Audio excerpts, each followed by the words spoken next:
and welcome back to our channel. At ngayon nga, samahan ninyo akong mamasyal sa Lowe's store dito sa Carlisle, Pennsylvania. Malapit na nga ang Halloween kaya naman nagsilabasan na ang mga bungo. Ang malaking skull na ito ay nagkakahalaga ng $60. Nakakatakot at nakakatakot ang presyo. Ito namang mga squash na ito may pailaw pa at ayan na nga naglalaro ang inyong mama.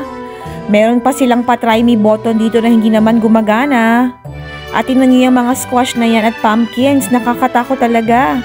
Maganda naman at may mga pailaw para naman sa mga nag-trick or treat sa gabi, hindi sila madadapa.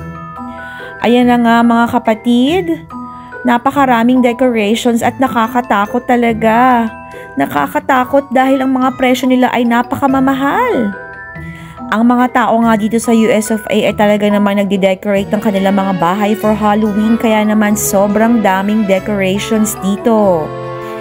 At ayan nga mga kapamilya, thank you so much for coming back and watching. Please don't forget to hit the like, subscribe, and bell button.